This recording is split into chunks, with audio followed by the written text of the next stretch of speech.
त्यांना लहानपणी गोट्या खेळायला आवडायच्या। दादांची अशी परिस्थिती असायची की गोट्या माझ्या ज्या काय तिथं मी हारलोय खेळामध्ये त्या परत एकदा मी जिंकणारच तरच बारामतीला तिथं जायचं। चांगली जर्सी गाई घ्यायची होती। दोघांनी ठरवलं चला बँगलोरला आपण जाऊ।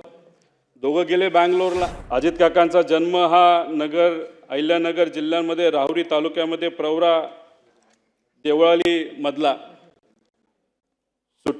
सुट्टीच्या वेळेस मामाकडे जायचे। त्यांना लहानपणी गोट्या खेळायला आवडायच्या, पण त्यांचा एक स्वभाव होता कुठलाही खेळ खेळत असताना जर एखाद्या वेळेस ते हरले नाही तर आपण हरतोय असं दिसायला लागले तर काही झालं तरी आपण जिंकायचं। कधी कधी तर असं काही व्हायचं की अख्ख्या कुटुंबाला त्याला तिथं थांबावं लागायचं, कारण का दादांची अशी परिस्थिती असायची की गोट्या माझ्या ज्या काय तिथं मी हारलोय खेळामध्ये त्या परत एकदा मी जिंकणारच तरच बारामतीला तिथं जायचं। आणि चुकून जर तिथं एखादं भांडण कोणाबरोबर झालं तर दादा चिडायचे आणि मग बाकीचे त्यांना कुठेतरी सांभाळून घेण्याचा प्रयत्न करायचे। पण कधी कधी ते असंही म्हणून जायचे, असं मी ऐकलं माझ्या वडिलांकडनं, की जर मला कुणी मारलं तर मी अजिबात शांत बसणार नाही, त्याचा तोडीस तोड उत्तर त्यावेळेस लहान असताना ते त्या ठिकाणी द्यायचे। त्याच्याचबरोबर बारामतीला शाळेला जेव्हा ते जायचे तेव्हा नीरा कनाल हा मधून वाहत असायचा। नीरा कनालमध्ये जर पाणी असेल तर त्यांना थोडंसं लांबून जावं लागत होतं। बघा ना, योगायोग लहानपणी जेव्हा त्यांना लांबून जावं लागत होतं तेव्हा ते सारखे चिडायचे की पाणी कोण सोडतंय, पाणी सोडलं तर मला लांबून जावं लागतंय। पण नंतर 15 वर्ष नीरा कनाल ज्या मंत्रालयाचा भाग आहे त्या मंत्रालयाचं मंत्रिपद हे दादांनी त्या ठिकाणी खूप सक्षमपणे बघितलं, आपण सगळ्यांनी बघितलं। माझ्या वडिलांचे आणि त्यांचे फार चांगले संबंध होते। दोघं एकत्र बऱ्याच वेळा तिथं थांबायचे, राहायचे। त्या दोघांना कृषी क्षेत्र खूप आवडायचं। एकदा त्यांना चांगली जर्सी गाई घ्यायची होती। दोघांनी ठरवलं चला बँगलोरला आपण जाऊ। दोघं गेले बँगलोरला। पैसे थोडे घरून घेतले होते। तिथं गेल्यानंतर तिथं गाया सगळ्या तिथं निवडल्या।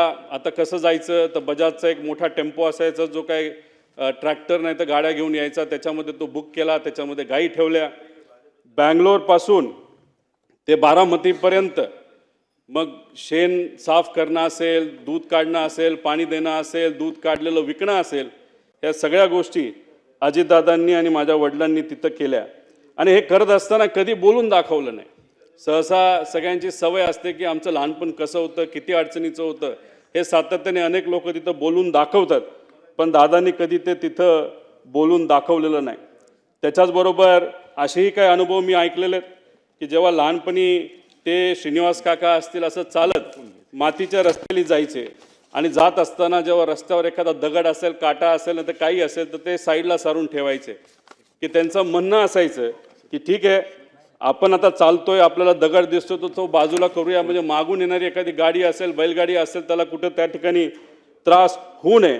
म्हणजे दुसऱ्याची काळजी कशी घ्यायची ही लहानपणीपासून दादांनी त्या ठिकाणी जपून ठेवलं होतं। त्याच्याचबरोबर शेतामध्ये जात असताना गाजर गवत असेल नाही तर अजून कुठलं काय असेल तर ते उपटायचं आणि बांधावर काढून ठेवायचं। आणि लहानपणी कोल्हापुरात शहाजी महाराजांच्या शाळेमध्ये, राजश्री शाहू महाराजांच्या शाळेमध्ये त्या ठिकाणी गेल्यानंतर पुरोगामी विचाराचा पगडा त्यांच्या मनावर, ध्यानावर आणि विचारांवर त्या ठिकाणी बसला। अध्यक्ष महोदय, फार लहान म्हणजे कदाचित ते 18 ते 20 वर्षाचे असतील तेव्हा वडिलांचा अकाली निधन त्या ठिकाणी झालं आणि ते झाल्यानंतर शेतीची पूर्णपणे जबाबदारी काकांवर तिथं आली। आणि त्याच्यामध्ये कष्ट कसे करायचे, शेतीत नवीन प्रयोग कसे करायचे हे कुठं ना कुठंतरी सातत्याने ते तिथं समजून घेत होते। त्याच्याचबरोबर अजितदादांच्या वडिलांचं निधन झाल्यानंतर अनंतराव आजोबा हे वारल्यानंतर पवार साहेबांनी दादांची फार मनापासून काळजी घेतली। स्वतःच्या पोटच्या पोरासारखं त्यांना त्या ठिकाणी वाढवलं आणि दादांनी सुद्धा पवार साहेबांचा आदर हा शेवटपर्यंत त्या ठिकाणी ठेवला। त्याच्याचबरोबर जसे जसे अजितदादा स्वतःला सिद्ध करत गेले तसे तसे पवार साहेबांनी अधिकची जबाबदारी ही दादांवर त्या ठिकाणी टाकली।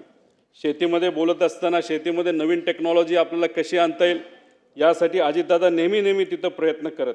एक तर अनुभव असा आहे की त्या काळामध्ये त्यांनी टमॅटोची शेती केली होती आणि ती शेती केल्यानंतर खूप चांगल्या पद्धतीचं उत्पादन आलं आणि त्यावेळेस 80,000 रुपये एवढे विक्रमी भाव त्यांना तिथं मिळाला होता. आणि त्या बाबतीत पवार साहेबांनी आणि आसपासच्या शेतकऱ्यांनी सुद्धा त्यांचं अभिनंदन तिथं त्या ठिकाणी केलं होतं. अध्यक्ष महोदय, ह्या सगळे अनुभव का सांगतोय? कारण का जेवढं बोलू तेवढं तिथं कमी आहे. शेतकऱ्यांबद्दल अजितदादांना नेहमी आदर असायचा. शेतकऱ्याचा जी एक क्वालिटी असते की काही झालं तरी हार नाही मानायची, हीच क्वालिटी ही अजितदादांमध्ये अध्यक्ष महोदय त्या ठिकाणी होती. अध्यक्ष महोदय, राजकारणामध्ये आल्यानंतर त्यांनी खूप मोठ्या प्रमाणात कामं केलेली आपल्या सगळ्यांना तिथं माहिती आहे. पण राजकारणात येत असताना त्यांचं वय किती होतं? तर फक्त 23 वर्षाचं होतं. 1982 मध्ये त्यांनी श्री छत्रपती सहकारी साखर कारखान्या निवडणुकीमध्ये तिथं डायरेक्टर झाले. तिथून त्यांची तिथं सुरुवात झाली.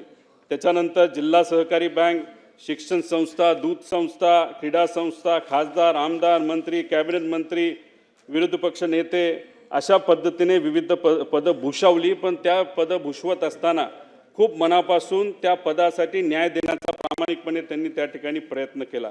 कुठेही असं केलं नाही की मला हे पद मिळालं, त्या पदाचा वापर फक्त मला झाला पाहिजे.